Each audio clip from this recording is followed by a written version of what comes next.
दोस्तों नमस्कार। आज हम नेपाल की बात करेंगे। नेपाल के अंदर गवर्नमेंट ने 26 यूएस के ऐप को बंद कर दिया। फेसबुक, इंस्टाग्राम वगैरह सबको बंद कर दिया गया। क्या रीज़न है इसके, उसके ऊपर बात करेंगे। क्यों बैन किया है नेपाल ने और किसके इशारे पे काम किया उन्होंने और इंडिया को इससे क्या फ़र्क पड़ेगा। हुँ। और इसी इश्यू पे बात करने के लिए हमारे साथ बैठे उदय शंकर पानी जी, बॉलीवुड की जानी-मानी हस्ती हैं। नेपाल के बारे में बहुत कुछ जानते हैं।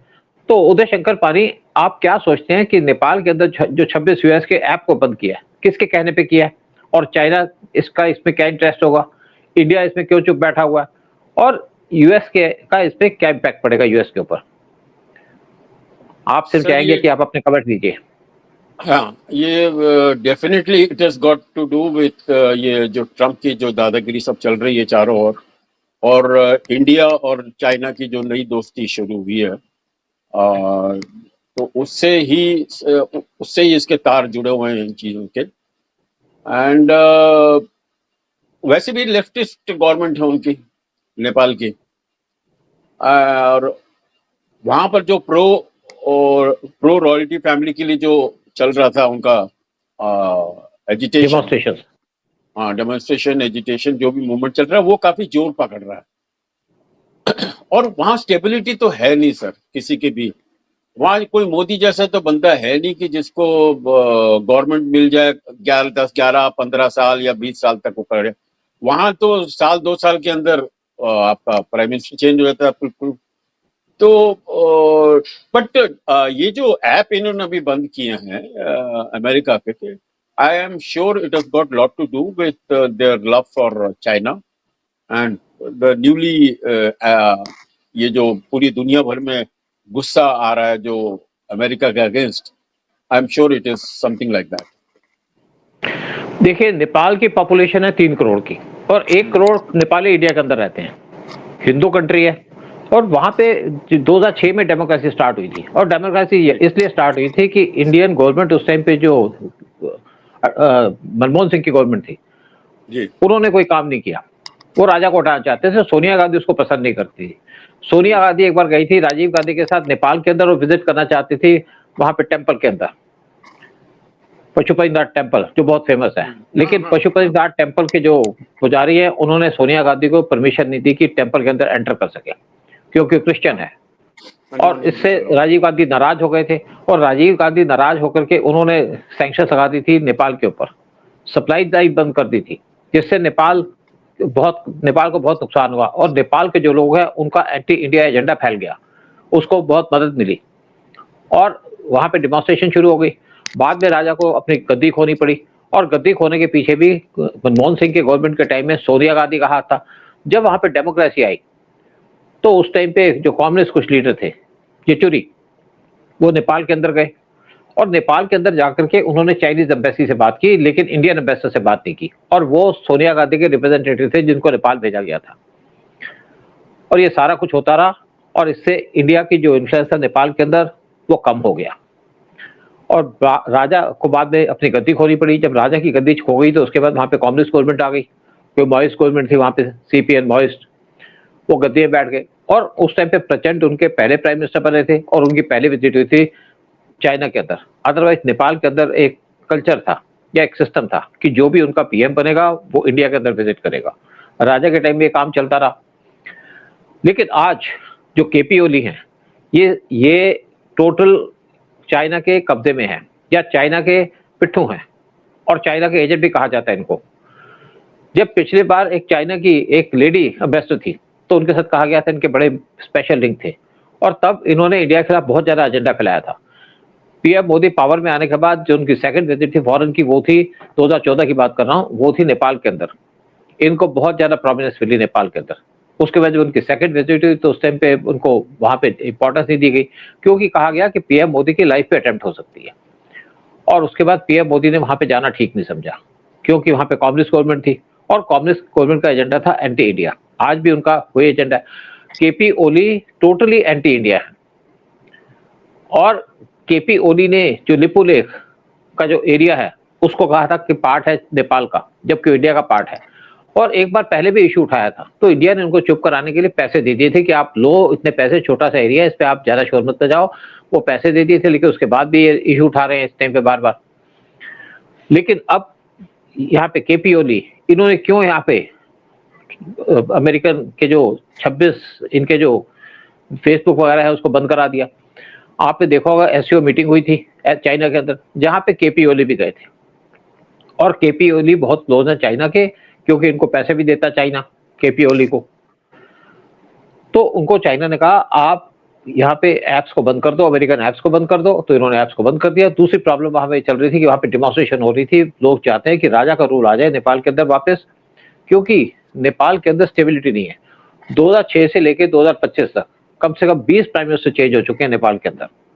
कोई भी प्राइम मिनिस्टर 1 या 1.5 साल से ऊपर रह नहीं पाता, और लोग इससे परेशान हो चुके हैं कि वहां पे डेमोक्रेसी फेल है। इसलिए चाहते हैं कि नेपाल के अंदर दोबारा से किंग का रूल आ जाए, और अगर नेपाल के अंदर किंग का रूल आएगा तो उससे इंडिया को फायदा होगा, क्योंकि उस टाइम पे नेपाल के अंदर हिंदुइज्म फैलेगा, यानी कि नेपाल को हिंदू राष्ट्र डिक्लेयर कर दिया जाएगा। लेकिन इस टाइम पे जो केपी ओली का एक्शन है वो ये है कि एक तो राजा का प्रोपेगेंडा ना हो, क्योंकि वहां पे लोग डेमोन्स्ट्रेशन करने लगे हुए, साथ में चाइना काउंटर कर रहा है अमेरिका को। लेकिन इंडिया चुप है। इंडिया चुप क्यों है? जबकि इंडिया चाइना को पसंद नहीं करता, लेकिन आज की डेट में इंडिया इसलिए चुप है कि इंडिया और यूएस का अलायंस था नेपाल के अंदर, दोनों मिलकर काम करते थे चाइना के खिलाफ। लेकिन जब से ट्रंप ने इंडिया के ऊपर सैंक्शन लगाने की बात की है या हमारे पे टैरिफ लगाने की बात की है, इंडिया ने यूएस का साथ छोड़ दिया, और दोनों कंट्रीज यानी कि चाइना और इंडिया मिलकर बांग्लादेश, नेपाल और इवन पाकिस्तान से चाहते हैं कि अमेरिका को बाहर निकाल दिया जाए। ये कोल्ड वार चल रहा है इंडिया और यूएस के बीच में। तो यहाँ पे ओली ने क्या किया है, ओली ने ऐप बंद कर दिए, अमेरिका को नुकसान हुआ है, क्योंकि चाहे 3 करोड़ लोग हैं वो भी तो फेसबुक वगैरह यूज करते हैं, और इससे उनको नुकसान होगा। और एक ये चैलेंज है इंडिया के लिए कि आप भी ये काम करो, क्योंकि यूएस हमारे पे टैरिफ लगा रहा है। अगर हम सारे ऐप बंद कर देंगे तो यूएस को $40 बिलियन का नुकसान हो सकता है। साथ में इनके जो बिजनेस है, कुछ कंपनीज यहाँ काम करते हैं कोका कोला जैसे, अगर इनको बैन कर दिया जाए तो 40 करोड़ का लॉस होगा यूएस को।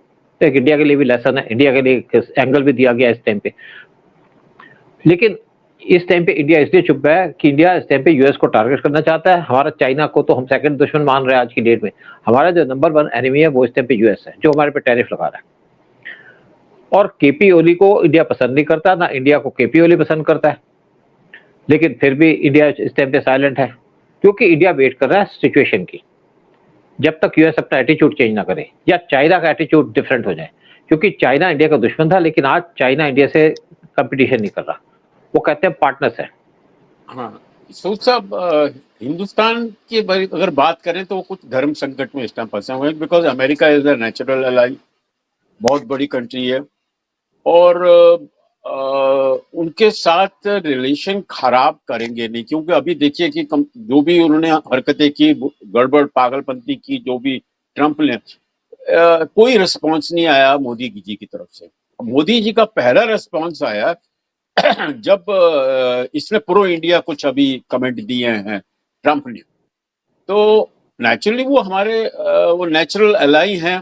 At the same time Nepal में हर समय राइवलरी रही है बिटवीन चाइना एंड इंडिया, उनके इन्फ्लुएंस के ऊपर, तो वो चीज ने काफी पॉलिटिक्स में वहां पर किया। और नेपाल का सर इतनी ज्यादा इम्पोर्टेंस जो हम लोग भी दे रहे हैं आज, जो वो लोग अकड़ रहे हैं अमेरिका के आगे, वो बड़ा कोई बात बनती नहीं है मुझे लगता है, क्योंकि देखिए जो जिस पेड़ के अंदर फल लगे होते हैं वो झुका होता है, इनके पास कुछ भी नहीं है और ये इसलिए अकड़ रहे हैं जाके। देखिए बेसिकली उदय एक और देखो, कोई भी पॉलिटिक्स के अंदर कोई भी आपका ना दोस्त है ना दुश्मन है, लेकिन आपकी पॉलिसीज डिसाइड करते हैं कौन आपका दोस्त है कौन आपका दुश्मन है। आज यूएस के जो पॉलिसीज है इंडिया के खिलाफ, उससे क्लियर होता है कि यूएस हमारा दोस्त नहीं है। लेकिन ये नहीं है कि यूएस हमारा दुश्मन हो गया, कल पॉलिसी चेंज हो सकती है। लेकिन जो ट्रंप का एटीट्यूड था, जब टैरिफ लगाया था ट्रंप ने, उससे जो नुकसान हुआ है रशिया और इंडिया और यूएस के रिलेशंस को, वो भरपूर नहीं होगा, उसमें सालों साल लग जाएंगे, क्योंकि यूएस ने हमारा विश्वास खो दिया है। इसलिए इंडिया यहाँ पे चुप बैठा है। इंडिया इस टाइम पे इसलिए बोल रहा है कि जो नेपाल में हो रहा है उस पर इंडिया चुप बैठा है, इंडिया कुछ बोल नहीं रहा, क्योंकि यूएस पे भरोसा नहीं कर सकते। जिसने हमें इंजन डिले कर दिए, जो तेजस को के लिए हमारे इंजन चाहिए थे, इंजन डिले कर दिए, ताकि और इस वजह से हमारा जो प्रोजेक्ट है तेजा फाइटर जेट का, वो 1 साल से ऊपर डिले हो गया। और बहुत सी और चीजें थी जो हमने यूएस को ऑर्डर की हुई थी। पीएटाई प्लेन ले रहे थे उनसे, जो एंटी सबमरीन प्लेन है, वो प्लेन की कॉस्ट उन्होंने 50% इंक्रीज कर दी टैरिफ लगा के बाकी चीजों के ऊपर। और साथ में हम इनसे MQ-9 भी ड्रोन ले रहे थे, वो भी हमको नहीं सप्लाई किए जा रहे। तो यूएस पे आज भरोसा नहीं कर रहे, क्योंकि जो कंट्री हमें कहे तुम्हारे दोस्त हैं, उसके बाद हमारे पे पीठ पे छुरा घोंपे, उसको हम कैसे अपना दोस्त कह सकते हैं। लेकिन वही बात है कि ना तो कोई हमेशा दुश्मन रहता है, ना कोई दोस्त रहता है। अगर चाइना की पॉलिसी चेंज होती है, यानी कि इंडिया के साथ कंपटीशन करता है, सिर्फ लड़ाई नहीं करता, तो ठीक है, हमें क्या इश्यू है उसके ऊपर। बॉर्डर पे हमारा बहुत से एग्रीमेंट भी साइन हो गए हैं चाइना के साथ, कि हमारी डायरेक्ट फ्लाइट स्टार्ट हो गई है। फिर 3 जो बॉर्डर के एरियाज है, वहां से ट्रेड की जाएगी। और चाइना ने कहा जो आपका सामान यूएस वापस करे, आप हमको दे दो, हम भी उसको दें। जो रेयर अर्थ की हमको मटेरियल की जरूरत थी, वो भी चाइना हमको सप्लाई कर रहा है। जो हमें मशीनरी की जरूरत थी, जो हमने यूज करनी है बुलेट ट्रेन के अंदर, वो भी हमको दे रहा है। और चाइना हमारे साथ इस टाइम पे पाकिस्तान के खिलाफ भी एक्शन ले रहा है। जो उनका सीपीसी है, उस पर भी उन्होंने एक्शन लेना स्टार्ट कर दिया है। सीपीसी के साथ जो $7 बिलियन का ट्रेन का प्रोजेक्ट था, उसको उन्होंने विथहोल्ड कर लिया, हम तुम्हें पैसा नहीं देंगे। तो चाइना कुछ वो काम कर रहा है जो इंडिया को पसंद आ रहे हैं, और बाकी भी चाइना स्टेप लेगा। अगर हमारे दोनों कंट्री के रिलेशन इंप्रूव होंगे तो अच्छी बात है, हमें क्या प्रॉब्लम है। हम किससे लड़ाई तो चाहते नहीं है। पाकिस्तान भी अगर आज सुधर जाए तो हमें क्या इशू है। अगर मिलिटेंसी बंद कर दे तो हम पाकिस्तान के साथ रिलेशंस को इंप्रूव कर सकते हैं, लेकिन पाकिस्तान सुधरेगा नहीं। लेकिन चाइना ने देख लिया, स्पेशली मैं आपको बताऊं, जो ऑपरेशन सिंदूर हुआ उसके बाद बहुत सी कंट्रियों को फर्क पड़ा है कि लगा कि इंडिया की क्या पोजीशन है। जैसे मालदीव भी अब इंडिया को नंबर 1 का फ्रेंड कह रहा है। इवन बांग्लादेश, वो भी कहता हम आपसे दोस्ती करना चाहते हैं। पाकिस्तान के भी छक्के छूटे हुए हैं, चाइना भी हमसे फ्रेंडशिप करना चाहता है। सूद साहब, ये पक्का है कि हमारी अगर इम्प्रूवमेंट होती है with relationship with China, definitely हमारे जितने भी अड़ोसी पड़ोसी हैं, जिनको काफी माने उनको पुश किया जाता था अगेंस्ट इंडिया, उनका एटीट्यूड सबका चेंज हो जाएगा। एंड वो they will be singing a different song which is good for our country. और हमारे मोदी जी ने तो वही करना है जो हमारे देश के लिए अच्छा है। वो तो खाली उसी एंगल से देखते हैं। एंड इकोनॉमिकली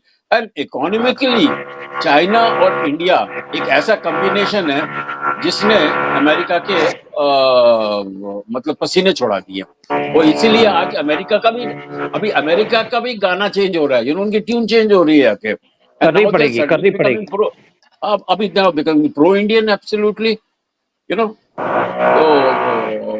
आई मीन वही धर्म संकट तो है इंडिया के लिए, but let's see with the flow, कहाँ चलते हैं, कहाँ आगे जाते हैं, क्योंकि कोई भरोसा तो है नहीं अमेरिका का। ट्रम्प कल कुछ उल्टा और कुछ कह दे आके, लेकिन मुझे लगता है उसको फटकार बहुत पड़ी है from his committees and advisers, and he is changing his tune. And देखते हैं, चलो उम्मीद करते हैं। लेकिन उदय, बात क्या होती है कि जब आपने रिलेशन को खराब कर लिया तो एकदम पटरी पे नहीं आएंगे, फर्क पड़ेगा इस पे।